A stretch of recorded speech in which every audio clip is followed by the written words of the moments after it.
Assalamualaikum warahmatullahi wabarakatuh. Selamat sore, selamat beraktivitas. Saya doakan semoga hari ini kita semua selalu diberikan kesehatan, selalu diberikan kemudahan dalam segala urusan kita masing-masing. Dan saya ucapkan terima kasih banyak kepada para teman-teman yang sudah mensupport, sudah mendukung channel ini. Dan mudah-mudahan kedepannya channel ini bisa berkembang lebih baik lagi, bisa bermanfaat. Video-video yang sudah saya upload bermanfaat bagi orang banyak, bermanfaat bagi para teman-teman pemula, dan bermanfaat khususnya untuk diri saya pribadi. Untuk kesempatan kali ini saya akan membahas dan saya akan menjelaskan ya. Tapi sebelumnya saya mau kasih tahu kepada para teman-teman ya, bagi teman-teman yang suka dengan mendengarkan sebuah cerita, saya membuat sebuah channel yang saya beri nama yaitu Zona Cerita Motivasi ya. Saya beri nama channel saya yang kedua itu Zona Cerita Motivasi. Itu ada di deskripsi video ya. Jadi di situ teman-teman bisa mengklik link daripada channel Zona Cerita Motivasi ya. Di situ saya menceritakan tentang kehidupan lah intinya ya, bagaimana tentang kehidupan, terus motivasi kita apa ketika kita punya masalah, ketika kita punya beban, ataupun ketika kita sedang bagaimana, itu terkadang kita butuh suatu motivasi ya. Jadi di situ saya menyediakan lah ya, intinya ada hikmah yang bisa kita ambil atau pelajaran yang bisa kita ambil. Kita lanjut lagi teman-teman ya, berkenaan dengan zona ataupun titik di mana akan adanya ataupun akan terjadi atau akan berlaku, atau titik di mana ada sebuah bisa dikatakan titik-titik di mana harga itu saling seimbang ya, seimbang. Zona keseimbangan lah ya, ibaratnya titik keseimbangan harga. Jadi di mana sih titik-titik keseimbangan harga?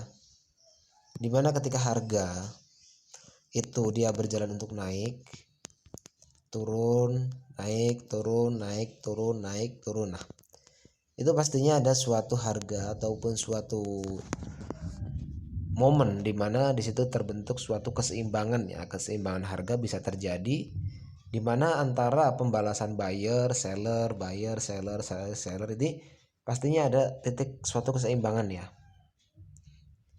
Paham ya teman-teman ya?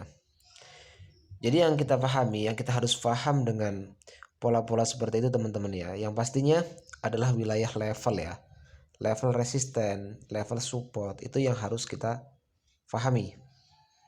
Dimana saya sudah menjelaskannya terkait dengan area-area ini, level-level ini, saya sudah menjelaskan bahwa level-level ini menjadi sebuah level di mana harga itu akan dominan ya, akan dominan ada penolakan atau perlawanan. Ya. Seperti halnya ketika harga mencoba untuk naik dan di sini ada sebuah rejeksi, saya ngambil open position sell ketika candle ini dia itu mau dalam penghabisan ya, mau habis. Saya ngambil open position sell karena dia butuh suatu dukungan ketika dia mau melanjutkan untuk naik, butuh suatu dukungan untuk mendobrak harga, melanjutkan harga untuk kenaikan. Ya, paham ya teman-teman ya. Jadi harga itu dimana ketika terjadi sebuah penolakan seperti ini teman-teman, maka teman-teman itu harus memahami ya, kita harus memahami bagaimana keadaan harga itu sendiri. Dimana harga itu ketika dia mencoba untuk naik, itu belum tentu dia itu akan kuat naik teman-teman, dan mencoba untuk turun seperti ini belum tentu dia di sini akan turun. Ini akan menjadi sebuah correction harga di mana harga selanjutnya ini dominan sekali dalam beberapa candle itu akan mengalami kenaikan teman-teman. Dominan sekali. Ya. Di mana titik-titik keseimbangan harga itu berada di level-level yang memang antara terbentuk dia itu antara sebuah resisten dan support itu yang saling berdekatan, ya. Itulah titik-titik keseimbangan harga, teman-teman, ya. Jadi ketika harga terbentuk, yang harus kita pahami daripada harga itu sendiri, teman-teman, ya, yang harus kita pahami bagaimana pola rejeksi, bentuk-bentuk daripada rejeksi ini itu bagaimana. Nah, ini walaupun menjadi sumbu, ini adalah sebuah koreksi harga, teman-teman. Koreksi harga di mana harga mau turun tapi di reject kembali untuk naik. Makanya saya di sini open posisi buy, sebab ini akan mampu untuk ditembus. Itu polanya, ya. Dan ketika kita membentuk suatu pola, di mana pola kita bentuk seperti ini, itu harga akan mencapai sini, teman-teman. Dia akan mencapai sini. Di level itu baru dia akan ada penurunan, ya. Jadi titik keseimbangan harga itu dia akan menemukan titiknya di mana, di wilayah apa harga itu akan ada. Di wilayah ini, teman-teman, ya. Ini sebuah wilayah resisten, ya. Nah, kita cari di mana resisten-resisten itu yang akan membentur sebuah support. Berarti titik keseimbangan harga itu berada di wilayah ini, teman-teman. Berada di wilayah ini. Ya, nantinya ketika harga sudah berada di wilayah ini support, ini resisten, ini support, ya. Ketika harga melewati harga itu, mau melewati, ya, itu artinya harga itu dia akan koreksi terlebih dahulu, teman-teman, ya. Akan koreksi terlebih dahulu, baru dia itu meneruskan untuk kenaikan, ya. Paham, ya? Jadi dengan mengidentifikasi sebuah zona ataupun titik keseimbangan harga, ya, dimana harga ketika dia naik, turun, terus dia naik lagi, turun lagi, naik lagi, turun lagi seperti ini, ataupun naik lagi, turun lagi seperti ini, maka titik-titik inilah, ya, yang harus kita lihat. Paham, teman-teman, ya? Jadi cara kita menganalisa harga itu bukan saja daripada pola candlestick, daripada tren yang sedang berlangsung, tapi tren global yang memang harga-harga di periode-periode sebelumnya itu akan menjadi sebuah pertimbangan, teman-teman, ya, menjadi sebuah pertimbangan. Terus apalagi yang menjadi sebuah pertimbangan ketika harga itu dia naik, dia mencari level tertinggi dia, teman-teman.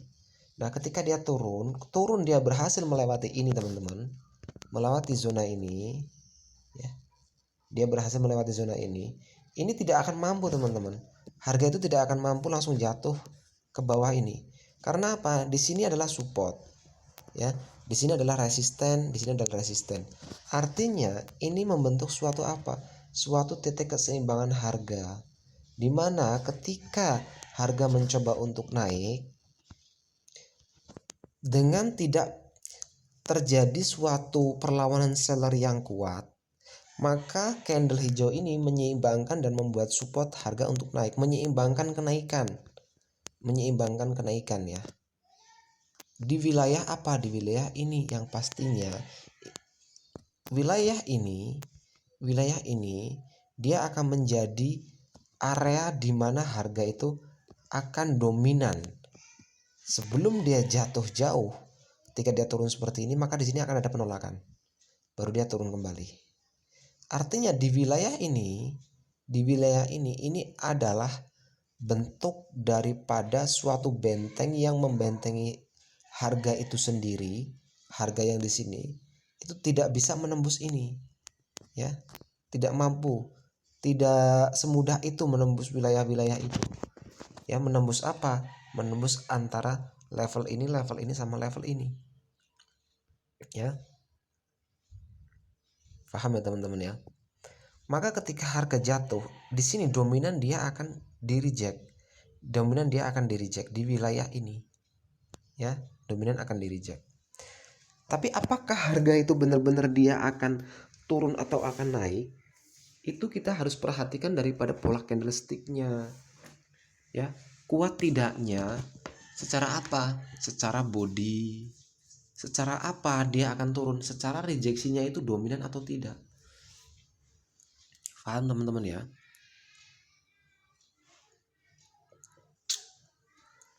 Jadi dalam menganalisa suatu harga, saya udah jelaskan di video-video sebelumnya bahwa persentase antara buyer dan seller ketika tren secara globalnya itu lagi naik itu masih besaran buyer. Walaupun wujud-wujud body candle buyernya itu wujudnya seperti ini namanya. Bentar ya.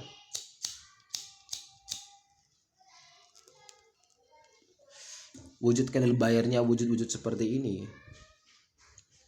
Udah mulai ada penolakan.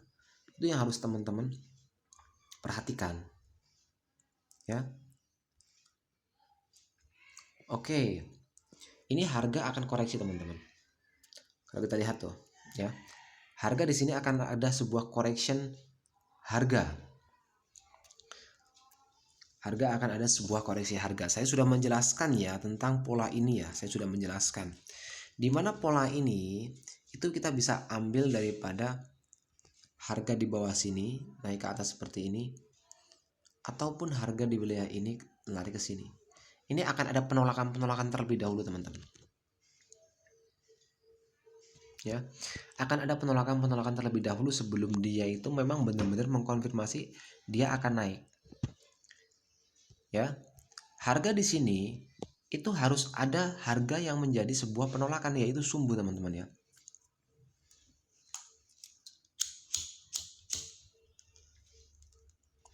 Tidak mudah dia itu naik tuh, tidak mudah.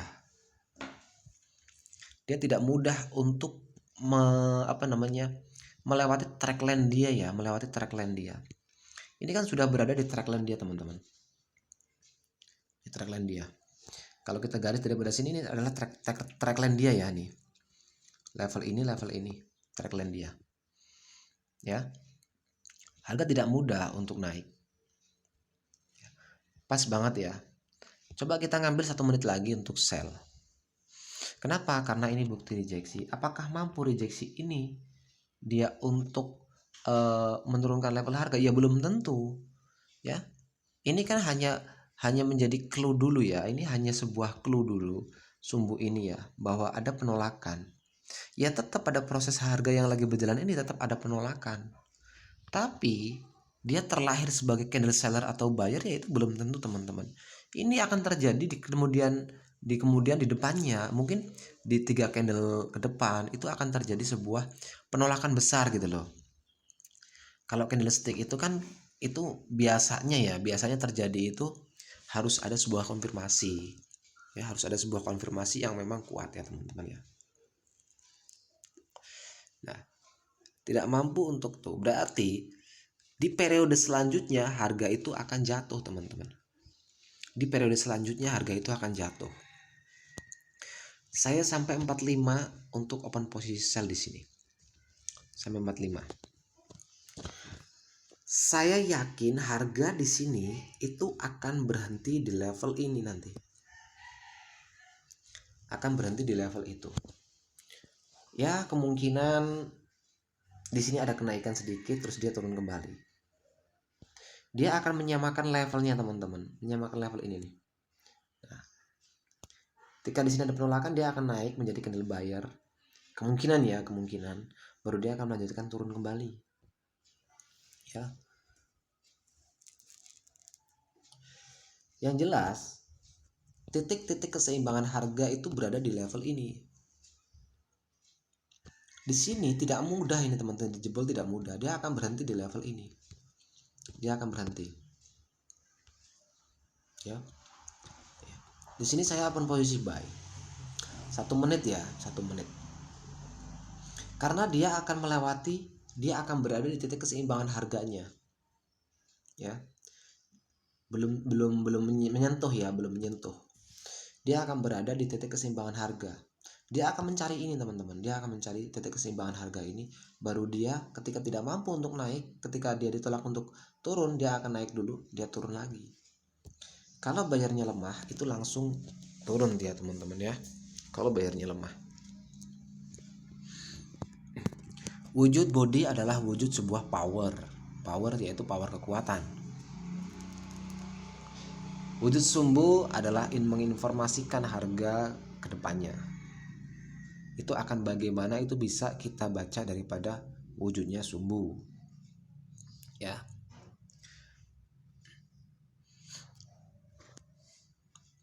Jikalau di sini terbentuk suatu harga, ada rejeksi atas, dia akan jatuh, teman-teman. Ini akan menjadi candle merah, ini yang lagi berjalan ini akan menjadi candle merah. Kemungkinan akan menjadi candle merah. Karena dia tidak mampu untuk apa? Untuk melewati zona supply. Ya, itu ada area supply itu di atas, teman-teman ya. Dan dia akan membentuk supply kembali. Supply itu akan melahirkan candle-candle seller. Supply inilah yang akan mendongkrak ini untuk tertembus. Ini level keseimbangan harga, zona keseimbangan harga, titik keseimbangan harga ini, dia butuh suatu harga yang kuat untuk jatuh. Ya. Paham teman-teman ya? Ya, kita jabarkan, luaskan lagi cara kita menganalisa harga. Titik-titik keseimbangan harga yaitu support, resisten itu, harga itu udah terbentuk nih, ini titik keseimbangan harga di wilayah ini. Ketika dia mau turun, dia tidak mampu untuk turun, maka dia akan naik, teman-teman. Dia akan naik kembali. Tapi di sini sudah membentuk lagi sebuah apa? Sebuah wilayah di mana di sini itu terbentuk sebuah supply, ya, yang akan melahirkan seller-seller ke depannya. Ya. Paham ya teman-teman ya? Ini tidak mampu dilewati, teman-teman, tidak mampu dilewati. Dia akan jatuh dulu, baru dia akan membentuk bagaimana proses kedepannya, ditentukan mungkin di periode ini ataupun setengah periode ke depan, baru harga akan ditentukan untuk naik kembali atau turun. Ya, kalau kita pakai garis track line dia seperti ini, nah inilah ya, yang pas ini ke sini. Ya, maka harga itu sudah berada di titik keseimbangan harga nih. Ya, dia butuh suatu resisten yang kuat untuk menjatuhkan harga kembali. Ya, untuk menjatuhkan harga kembali. Paham ya teman-teman ya? Bentuk analisa-analisa yang memang kita perlukan adalah ya sebuah analisa harga yang memang sudah saya pernah jelaskan ya, antara supply and demand, ya, antara sumbu-sumbu yang dia punya identik untuk ada penolakan, ada rejeksi, ya, itu akan menjadi sebuah apa ya, akan melahirkan secepatnya konfirmasi gitu loh, akan melahirkan secepatnya konfirmasi, ya. Ini akan menjadi apa? Area base, dimana area base ini dia harus melahirkan suatu candle yang memang membawa harga kuat ataupun harga turun, kuat naik ataupun kuat turun. Baru harga setelah melewati ini, harga akan jatuh. Sebab dia berada di level keseimbangan harga, dia tidak mudah untuk ditembus. Dan di sini di wilayah supply-nya. Maka harga itu dominan dia di sini akan menjadi market surplus, mungkin kemungkinan ya sampai setengah periode ke depan. Itu akan menjadi sebuah zona sideways. Bisa dimengerti dan dipahami teman-teman ya. Ini wujud-wujud penolakan yang lebih mendominasi untuk apa? Untuk harga itu mencapai level ini dulu. Mencapai level mana, Bang? Mencapai level ini. Ya.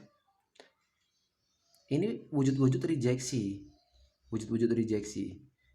Dia akan mencari kekuatan antara buyer dan seller. Ketika di wilayah ini itu terbentuk suatu kekuatan buyer, maka harga akan naik kembali. Ya. Tapi ketika di sini ada sebuah rejeksi kembali, harga itu akan turun dulu, akan mencari ini dulu, teman-teman. Bisa dipahami ya, teman-teman ya. Jadi zona-zona keseimbangan harga, titik keseimbangan harga, zona ataupun area supply and demand, level support dan level resisten. Kalau level support dan level resisten itu kan kita lihat bisa selalu terjadi gitu teman-teman ya. Bisa selalu terjadi. Paham ya apa yang saya sampaikan ya teman-teman ya. Jadi pahami tren itu apa? Tren itu lebih dominan daripada sini teman-teman ke sini. Ini namanya tren. Nah, trackline itu yang membentuk pola seperti ini teman-teman. Track ya, track jalur. Jadi ketika contohnya kita mencari suatu, tanya ya, arah ke pasar kemana, lurus saja gitu kan, lurus saja. Tapi di dalam lurus ini pasti ada belok-belokannya ya. Ini namanya tracknya, track itu yang harus kita pahami. Dan pola track ini yang disebut suatu wilayah ya, wilayah di mana pola itu terbentuk ya. Ini jalur tracknya ya, ini polanya. Paham ya teman-teman ya. Jadi fahamkan itu teman-teman ya, fahamkan itu. Jadi teman-teman bisa menganalisa daripada sifat bentuk candlestick itu bagaimana, tapi bahwa candlestick itu lebih dominan. Contohnya teman-teman mengambil informasi di sini, mengambil sinyal di sini, itu teman-teman harus menunggu terlebih dahulu, jangan langsung diambil. Contohnya ada sinyal kenaikan atau penurunan, teman-teman jangan langsung eksekusi. Tunggu bagaimana proses candle selanjutnya. Basic dasarnya kan ketika seller lemah akan muncul buyer, ketika buyer lemah akan muncul seller. Itu basic dasarnya ya. Jadi cara kita menganalisa itu seperti itu ya. Intinya zona ataupun titik keseimbangan harga itu cari level-level resisten, di sini level-level support, berada di tengah-tengahnya. Nah, ketika dia harus menembus ini, itu harus perlu punya kekuatan yang lebih teman-teman. Nah, ini kan dia membangun sebuah kekuatan yang dimana di sini dominasi oleh rejeksi ya. Dan ini candle ini membawa harga untuk jatuh ya, membawa harga untuk jatuh. Terkadang tren yang kita buat seperti ini membantu ya, garis trackline seperti ini kita membantu kita itu akan berada di level apa, itu membantu, sangat membantu teman-teman ya, jangan diabaikan. Oke ya, paham teman-teman ya apa yang saya sampaikan ya. Intinya supply and demand, level support, level resisten, di mana titik keseimbangan harga, pola candlestick, trend line dan track line itu harus dipahami teman-teman ya. Oke, itu saja yang bisa saya sampaikan untuk video kali ini teman-teman ya. Semoga bermanfaat dan saya terima kasih banyak kepada para teman-teman ya. Dan saya ingatkan juga bahwa trading itu tidak mudah apa yang seperti kita pikirkan. Jadi pelajarilah dengan benar dan dengan tekun ya. Intinya itu. Dan saya ingatkan sekali lagi, jika teman-teman hobi untuk mendengarkan sebuah cerita, saya buat satu channel lagi yang menyediakan konten tentang cerita tentang kehidupan ya. Entah itu kehidupan rumah tangga, kehidupan ekonomi, ataupun apa, insya Allah saya akan buat cerita untuk menghibur teman-teman semua. Oke, terima kasih, itu bisa saya sampaikan. Kurang lebihnya saya mohon maaf. Saya akhiri, wassalamualaikum warahmatullahi wabarakatuh. Salam profit.